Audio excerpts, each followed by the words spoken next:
is Brooke Smith. I'm the Arts Education Director at St. Croix Festival Theater. Today, I am joined by one of my great friends, Ellie Larson. Hi, Ellie. Hi, Brooke. So, Ellie is going to talk to us a little bit about sewing today. But before we get started, I'm just going to ask her a couple of questions. So, first question, where do you go to school and what are you majoring in? I go to school at St. Ambrose University in Davenport, Iowa, and I'm a theater major with minors in leadership and arts administration. Ah, wonderful. Will you tell us just a little bit about arts administration and what that is as a minor? Yeah, so it's kind of the business side of the arts world. At Ambrose, you pair it with one of the art programs. So mine is with theater, but you could also do it with music, art history, any of those. And then you get to take management, business, like human resource management sort of classes. So you understand how the technical or administrative side of theater works. Very cool and very sensible. So we're going to talk a little bit more about acting later, but this video is kind of about sewing. So how long have you been sewing? I got my first sewing machine when I was a wee little thing, and it was like one of the little mini Barbie sewing machines, but I didn't really do like a ton other than make like pillowcases on it. I wasn't, like a prodigy or anything. I really started sewing when I went to college. So 3 years ago, I'm a junior, and I started working in costume shop, and that's really when I started sewing with a purpose, I guess. Sure, so you can start at any time, which is wonderful. Yeah. Okay, last question for now. I know you've costumed several shows. You've costumed a show with us, The Somewhat True Tale of Robin Hood, if anyone saw it. What has been your favorite costume piece that you've gotten to work on in your long line of costuming? At Ambrose, I work in the costume shop, and we did Tartuffe last year, which is a very period piece, and the dresses are very big and elaborate. And that was a really fun show to be a stitcher on, because like how often do you get to work on a dress that weighs like 30 pounds? And my favorite thing about it was because they're so thick and they're usually made with like upholstery fabric. So like it's hard to get like a regular needle through. So you need to use a pliers. So you like stick the needle in and then you like get it out with the pliers. And I liked that. I felt very powerful doing that. That's crazy. I love it. Sounds very hard. All right, so I'm going to let Ellie take the reins for a little while, and I'm going to follow along because Ellie is going to show us a couple of quick stitches that we can learn. Some things you might need for this. You'll see I have a little sewing kit. It comes with needles and thread and a little pair of scissors. You can get these for like $1 at Walmart or the Dollar Tree or wherever. I also just grabbed an old t-shirt that I'm going to practice my stitches on. It's a volleyball shirt from when I played volleyball. So if you want to follow along at home, you might already have these things with you. Take it away, Ellie. All right. So what I have is a cuff of a jean, that like a pair of jeans that I cut off a long time ago. I like to use like denim for like embroidery stuff, so I didn't just like ruin a pair of jeans. So don't just pick a random pair and cut it. Make sure that it's okay. That you take a cuff off. But this is going to be used for 2 of our stitches because it's good to show to hem, and then I'm also going to show you how to do something called a whip stitch. So I guess we'll start with the hem. And if you're going to hem a pair of pants or maybe a jacket, the first thing that you would do is you would measure how long you need your hem to be. There's also something called a hem gauge, which is it has a little like marker on it, and sometimes that makes it easier. But a regular ruler or a tape measure will do fine. So just measure how long you want your hem to be. This one is about 1.25. I wasn't super specific when I was measuring it. And then I pinned it so it will stay in place. So you can see a couple little pins in there. Yeah. If you're just practicing, it's probably less important that it's, super precise, and it's just more so you have something that stays in place. And you have this stitch is joining two fabrics, two different pieces together. So that's what you need. Do you have something like this, Brooke? I do. Okay. Yay! All right. So when you're starting out, I was always taught, especially if you're doing pants, to start right where there's a seam, because there's already like a lot of material there. So it's easy to hide a knot. So on this piece of thread, I have a knot at the end, and it's through my little needle. Okay, so we have our needle and our thread has a knot at the end. So we have our, I have my piece of denim, and you've got your shirt that we're ready to hem. So we're going to start with on the inside of the flap. So most of this is gonna be happening, like if you pull this flap down, it's all gonna be happening right in here. So it's invisible. So the first step is to put your needle through onto the back side of whatever you're hemming, like the long side, and pull it all the way through. So it's nice and rooted.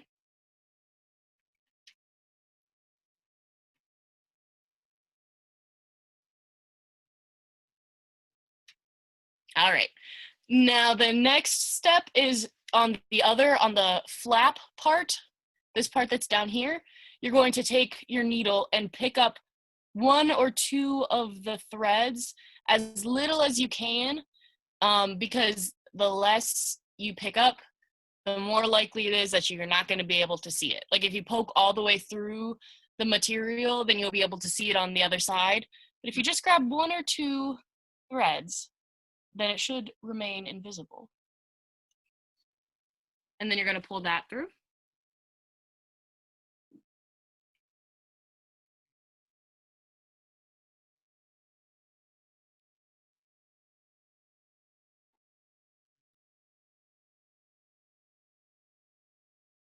Yes, that looks right. Yay! And now it's just going to be repeating that process throughout the whole hem. So just like the first time, now you're bouncing back to the flat side. It's like a zigzag. And you're gonna take one or two from that piece and pull it through. And then you're gonna switch up to the front piece, and you're gonna take one or two there and pull through.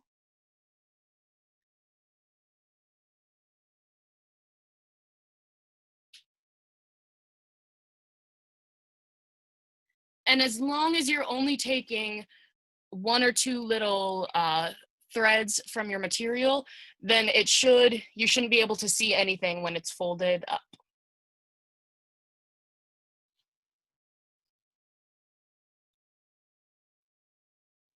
Oh yes, I see the little zigzag now. I see it.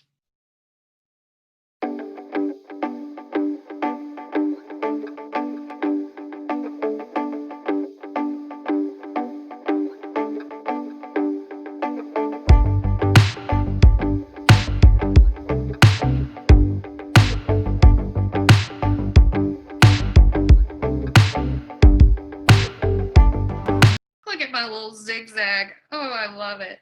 Yay! It's the inside of the hem. Oh, there he is. Yay! Okay, Ellie, I've done my zigzag for one part. All The whole shirt, everyone. We would be here for. right. But I've got a nice little hem there if I wanted it. Yes. So then just make sure that when you have completed your hem, you tie a knot at the end, so all your work stays in place. There are different methods to tying knots. Um, I typically just go where my last stitch was, and I do a little kind of shoelace action, like I go under the stitch and around.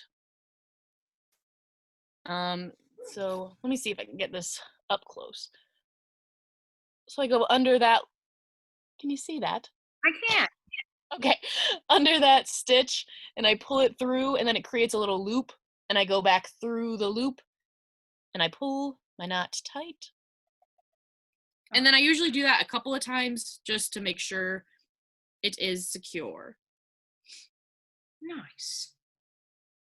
Okay, we can move on to the whip stitch. Woo!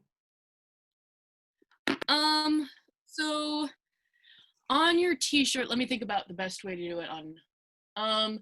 Ooh, I would maybe use the arm sleeve of your t-shirt, like the opening. Will do. Um, because the purpose of a whip stitch is to bring, it's kind of like a catch stitch when you're hemming, except it's for when it's okay if you can see the stitching. It's very obvious. So if you have, I have a round piece right here, but you can also just use, like two, like I just have a little bit of fabric right here. Like if I folded it over and made a little sandwich, you just need two sides to bring together. That's the important part. So this, like I said, is when it's like okay to see a stitch. Usually I would try to use a thread that's very close to the color of whatever fabric I'm sewing. So it's a little less obvious. But I think most of the time that I have used this stitch, it has been backstage during a show, and it's because like a costume ripped. And it's a very quick stitch, hence the name whip. And so it will like hold things. It's not like the sturdiest hold that you'll ever have, but if you're, backstage in the middle of a show, a costume rips, this you can get this repaired pretty quickly and it will hold for the rest of the show. So, what I recommend doing is if you have your two pieces, kind of like last time, start on the inside of one so you can hide your knot and push it through. And then, little hidden knot. Yes. And then this really is just like a back and forth kind of game.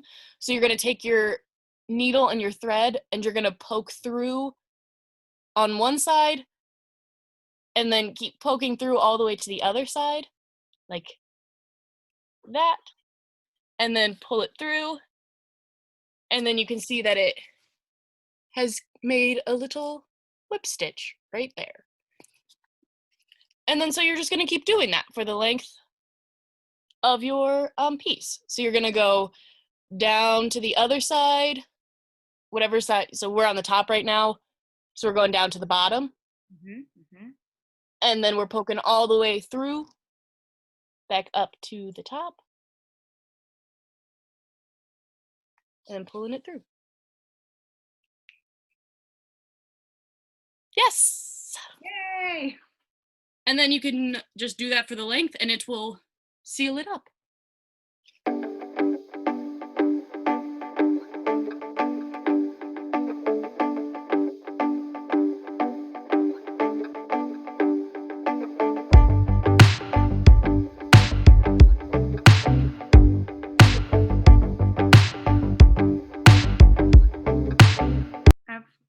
I've whip stitched. Yay! This is so Stitch for days. But yeah, this is just, I think it's definitely one of the quicker stitches, and it will bring two pieces together. I didn't do the bottom half. But it will bring two pieces together and hold it. All right. Next, we are going to sew on a button. And this, even if you don't do theater, this is a very applicable skill. And, I think everybody should know how to do it. Um, I will be switching colors of thread, so I hope that you can still see it, but that is on account of I'm going to be sewing it onto a shirt that I own that really does need a button. So the first thing is to pick your button placement, I guess. So as you can see, I am sewing on one of my shirts that needs a button. So you can see that there's a missing button. And that's where I'm going to hold my button into place. If you would feel more comfortable with it, some people like to pin down their buttons when they're sewing them, but I don't usually, just because it will ground itself pretty quickly when you're sewing it and it won't move around. So decide where you want your button to be. And then on the underside, so like the side where the button is not, that's where you're going to stick your needle in. And you're going to go up through one of the buttonholes, and then you're going to pull it through so your knot is on the back of the fabric. So you won't see that. And now you are up through one of the little buttonholes. There are lots of different methods that, you can take to sewing a button. I usually do like a little diagonal action. So whatever buttonhole you just went up through, I go to the diagonal of that, and I put my needle back down through the fabric, somewhere on the underside where your knot is hanging out. And then I pull that through. And now's the tricky part, and when I say tricky, it's not that tricky, I promise. You'll get the hang of it, but you have to find the other buttonhole, so like sometimes that takes some scavengering around. But now from the underside of the fabric, go back up through and try to get through one of the buttonholes that you haven't gone through. And pull through. Oh, same one. If it's the same one, it's not the end of the world. I just like to go back and forth, but, I don't know that there's a wrong way to sew on a button.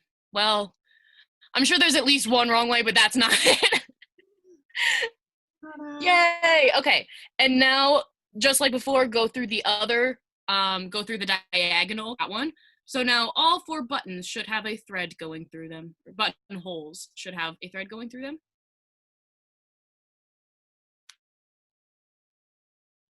A little X. A little X. And now you're just gonna repeat that process. So you're just gonna keep going back and forth. I think with buttons specifically, like if you're doing them for theater, I always like to err on the side of caution. So I do more rotations, like more passes through than might be necessary. Because if you sew on a button once and then it falls off, you're just gonna have to spend more time sewing the button back on. So I just think it's better to do more first, and then hopefully you won't have to redo it. So yeah, I would say probably 10, 15 times. But again, that's probably erring on the side of caution.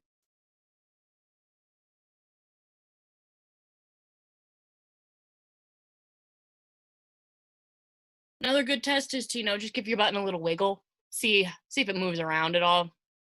Usually they're pretty sturdy. That's one sturdy button. Nice. So when you've got your button to your desired sturdiness, the last thing you need to do before you tie your knot is, if you're on the underside of the fabric where the button is not, go back up through, but don't go through a buttonhole. Go like right to the side of your button.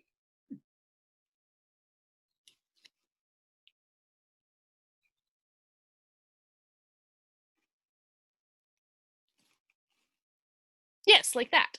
And now what you're gonna do, this is called shanking your button, and it's so there's it gives your button space to go through the buttonhole. It also will like kind of like root it a little bit more. So all you gotta do is take your thread and spin around your button.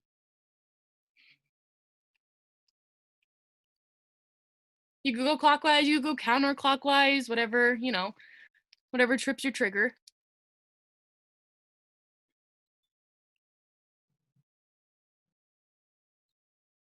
again, there's not like an exact science to how many times you have to go around.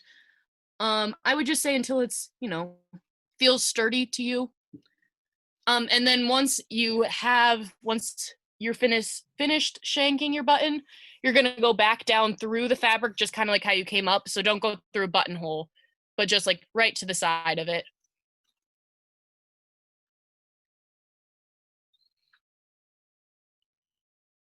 And then you're back to the back side, and you can tie your knot. Woohoo! Then your button should be functional. Ta-da! My button. There they are. Ah, delightful. Look at how sturdy that button is. Never fall off. Well, thank you so much for walking us through those, Ellie. I do have a final question before you go. Yeah. So I know you are both an actor and someone who works on costumes. What advice would you give to someone who's interested in both acting and costuming? First, I would say that I think having a technical skill really helps make you more marketable as an actor. So I think that they work together very nicely. I also think that working in a technical side of theater gives you an appreciation for those who work in costumes or set. I think having any kind of experience, just like it's very eye opening. It's like, wow, a lot of work goes into that. And it makes you appreciate everybody's work as a whole in theater. But off my little soapbox there, I would say just start learning. If you go to college, find your way to the costume shop or the scene shop, and just if there's not a job for you, ask to volunteer, because I think really, especially with costumes, the best way to learn is just by doing it and being around other people who are really knowledgeable so they can pass that wisdom on to you. Awesome, because you can definitely do both. You can act and you can costume. Both awesome skills to have and fun things to do. So once again, thank you all so much for joining us today. As you know, we cannot meet together in person at this time, but while we can't, we're so glad to be able to come at you through your computer screens. The reason that we are able to keep doing this is because you all keep donating. So if you have the resources, the ability, the will, please just think of dropping us even a small donation. Every little bit helps, and I will put a link somewhere down here. So thank you so much, Ellie, for joining us. It's such a delight to see you always. And thank you if you have joined us at home. We'll see you soon. Once again, my name is Brooke Smith. I'm the Arts Education Director at St. Croix Festival Theater, and we can't wait to all be back together.